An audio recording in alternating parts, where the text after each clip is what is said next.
Arab ലോകത്തെ ആരോഗ്യരംഗത്തെ മാറ്റങ്ങളെല്ലാം അത്ഭുതാവഹമാണ്. ലോകത്തെ ആരോഗ്യരംഗത്തുള്ള എല്ലാവരും ഉറ്റുനോക്കുന്ന വിപണി കൂടിയാണ് അറബ് ലോകം.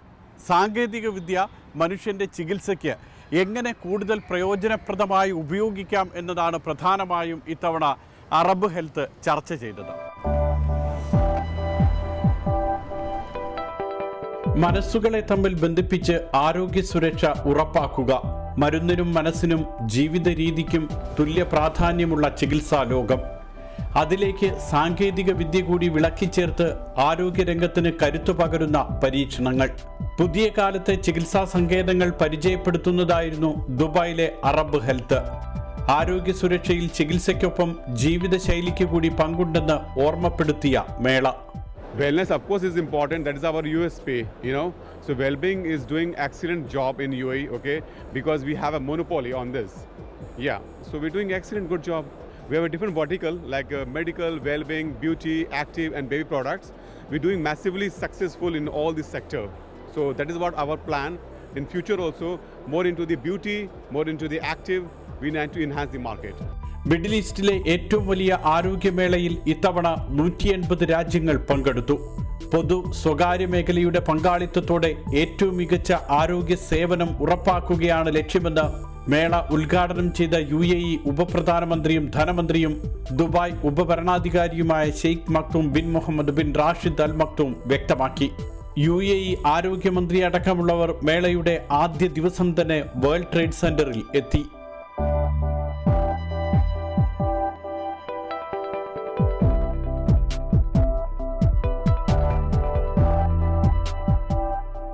അറബ് ഹെൽത്തിന്റെ 49ാമത് എഡിഷനാണ് ദുബായ് വേൾഡ് ട്രേഡ് സെന്ററിൽ നടന്നത്. ലോകത്തെ പ്രമുഖരായ എല്ലാ മെഡിക്കൽ സേവനദാതാക്കളും അണിനിരന്ന മേള. മെഡിക്കൽ ഉപകരണങ്ങൾ, രോഗനിർണയം, ആരോഗ്യ സേവനം തുടങ്ങി 9 മേഖലകളാക്കി തിരിച്ചായിരുന്നു ഇത്തവണ പ്രദർശന മേള. 3450 പ്രദർശനശാലകൾ സന്ദർശകരെ സ്വീകരിച്ചു. All the Middle East market is very important to us. We see really good opportunities. We have already very good business here in Middle East, especially in Dubai and the Emirates. And we want to expand it also to all the region. And we do have very good talks here. Because we have the best products, the best quality. No, it's for sure. We do have a huge selection of products. We are focused more than 100 years old company with a big R&D department in Germany. We produce our items also ourselves in our own factories and bring it to the world. And everybody likes it, hopefully. ചികിത്സാ സംവിധാനങ്ങൾ ലഘൂകരിക്കുക എന്നതായിരുന്നു എല്ലാ സ്ഥാപനങ്ങളുടെയും കമ്പനികളുടെയും ലക്ഷ്യം. കൃത്രിമ ശ്വാസോച്ഛ്വാസം മുതൽ ശസ്ത്രക്രിയ വരെ ലളിതവും വേഗത്തിലുള്ളതും പിഴവില്ലാത്തതുമാക്കുന്ന സാങ്കേതിക വിദ്യ. മലയോര മേഖലയിലേക്കും മരുഭൂമിയിലേക്കും അതിവേഗത്തിൽ ആംബുലൻസ് സേവനമെത്തിക്കുന്ന പരീക്ഷണങ്ങളും മേളയിൽ കണ്ടു.